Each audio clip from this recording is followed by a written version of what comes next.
자, 오늘은 성찬식이 있어서 깊게 말씀을 다루지는 못하겠지만 오늘 본문을 간략하게 한번 나눠보겠습니다. 오늘은 하나님의 초청입니다. 이 본문은 하나님의 초청.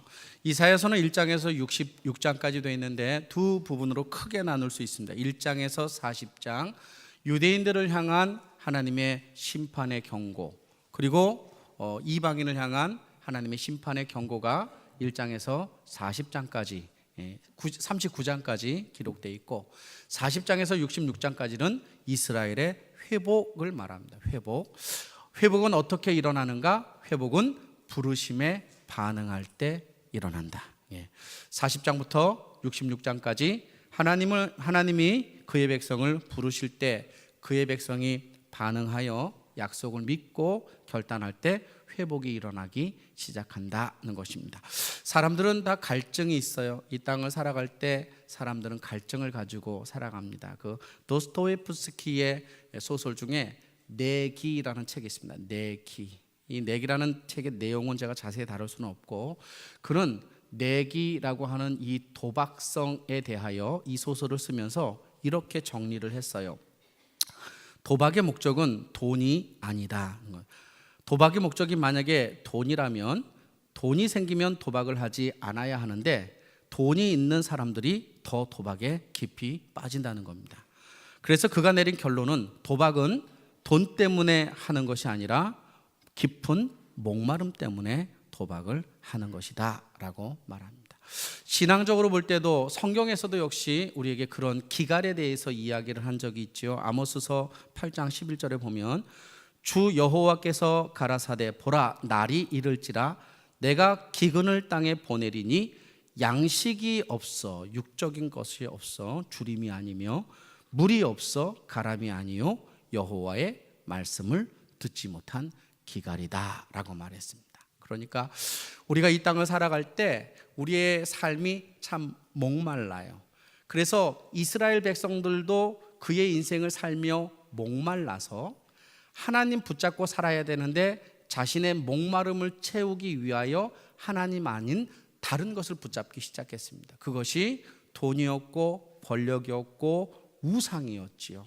그런 그들을 하나님이 돌이키게 하기 위하여 바벨론에 일시적으로 파셨다 그랬습니다. 파셨다. 일시적으로 그들을 파셨습니다. 언젠가는 사올 거예요. 무엇으로 사와요? 예수님의 피로. 예수 그리스도의 피로. 그래서 오늘 본문 55장 1절에 오라 너희 목마른 자들아 물로 나오라 돈 없는 자도 오라 너희는 와서 사 먹되 돈 없이 값 없이 와서 포도주와 젖을 먹어라 라고 되어 있지 않고 사라 라고 되어 있어요. 이건 문법적으로 문장상에 문제가 있는 것이죠. 돈 없고 값 없이 와서 먹어라 그래야 되는데 주님은 그렇게 말하지 않고 사라 그랬어요. 우리는 그것을 값없이 얻는 거지만 하나님은 이미 그것을 지불하셨어요. 무엇으로요? 예수의 십자가의 피로 지불하셨어요. 우리는 그저 그것을 믿고 그곳에 믿음으로 나아가 주의 은혜를 경험하기 시작하면 됩니다. 우리가 이 땅을 살아갈 때 우리는 우리의 삶의 목마름을 어떻게 해결할 수 있을까? 돈이 우리의 목마름을 해결할 수 있다면 삭개오는 예수님 만나지 말아야 합니다. 왜냐하면 그는 부자다라고 말했기 때문에 그래요. 근데 우리는 예수를 믿으면서도 부자를 꿈꾸고 부자가 되면 목마르지 않을 것 같은 그런 생각을 갖고 살 때가 있습니다. 권력을 얻으면 우리는 목마르지 않을까? 그러면 니고데모는 예수님께 나오지 말아야 했습니다. 그는 유대인의 관원이었죠. 출세했습니다. 그런데 야밤에 예수님께 나와 어떻게 해야 영생을 얻겠습니까? 라고 이렇게 물었지요. 만약에 권력이 우리의 목마름을 기갈해 줄 수 있다면 그것은 권력을 추구하면 되지만 우리는 권력이 우리의 목마름을 해결하지 않는데 출세, 명예 어떤 것을 얻기 위하여 최선을 다하여 살아가죠. 나쁘다 좋다 그렇게 평가할 수는 없습니다. 만약에 우리가 우리의 인생을 살 때 쾌락, 감각, 좋아하는 것으로 우리가 채우면 놀면 즐거우면 그러면 우리의 삶의 기갈이 해결될까요? 그렇다면 사마리아 여인이 예수를 만나지 말아야 했었습니다. 그는 그의 목마름을 남자로 채웠던 여인이었죠. 이 모든 사람들이 목마름을 해결할 수 있었던 중요한 요소가 오늘 본문에 국한하여서 몇 가지 기록되어 있습니다. 우리도 역시 우리의 목마름을 해결할 수 있는 방법이, 첫 번째는 2절과 3절, 너희가 어찌하여 양식 아닌 것을 위하여 은을 달아주며 배부르지 못하게 할 것을 위하여 수고하느냐. 내게 듣고 들을지어다. 밑줄 그으세요. 듣고 들을지어다. 그리하면 너희가 좋은 것을 먹을 것이며 너희 자신이 기름진 것으로 즐거움을 얻으리라. 물보다도 더 좋은 기름진 것으로 즐거움을 얻으리라. 3절, 너희는 귀를 기울이고 내게 나와 들으라. 밑줄 짝. 우리의 목마름을 해결하는 중요한 요소는 주의 말씀인 줄로 믿습니다. 하나님의 말씀이 우리의 삶의 기갈을 해소할 수 있다. 두 번째, 3절 중반부터 내가 너희를 위하여 영원한 언약을 맺으리니. 누구에게? 바벨론으로 끌려간 이스라엘 유다 백성 자손들에게 내가 언약을 지금 다시 세워줄게. 근데 그 언약이 무슨 언약이냐? 옛날에 다윗에게 세웠던 언약이다. 은혜의 언약. 그 은혜의 언약이라는 게 다윗이 아무리 나빠도 내가 걔 끝까지 책임진다 라고 하나님이 그에게 약속해 주신 거죠. 사무엘하 7장 12절부터 14절. 근데 내가 지금 너희에게, 바벨론으로 끌려가서 이 책을 읽고 있는 너희에게 언약을 세울 텐데 그 다윗의 언약을 다시 세워줄게. 4절, 보라 내가 그를 만민 중에 증인으로 세웠고 만민의 인도자와 명령자로 삼은 것처럼 이 언약은 확실할 거야. 너희들이 봤잖아, 다윗의 인생을, 내가 버리지 않은 인생을. 너희들도 내가 버리지 않을 거야. 그러면서 5절 이상한 말씀이 들어갔어요. 보라 네가 알지 못하는 나라를 내가 부를 것이며. 이거 그 사람들의 이야기가 아니고, 내가 알지 못하는 나라. 그 나라가 어떤 나라예요? 하나님의 나라. 그들은 아직은 이루어지지 않. 그 하나님의 나라를 너희들이 부를 것이다. 또 너를 알지 못하는 나라가 내게로 나라가 달려온대요. 내게로 달려올 것은 여호와 내 하나님 곧 이스라엘의 거룩하신 이로 말미암아 그렇게 된다. 이 땅에 하나님의 나라를 가지고 달려온 자가 누구예요? 예수 그리스도. 그래서 이는 그가 너를 영화롭게 하리라. 십자가로 우리의 인생을 영화롭게 하리라. 영화롭게 동그라미 완료형입니다. 완료형이 뭐예요? 끝나버린 거예요.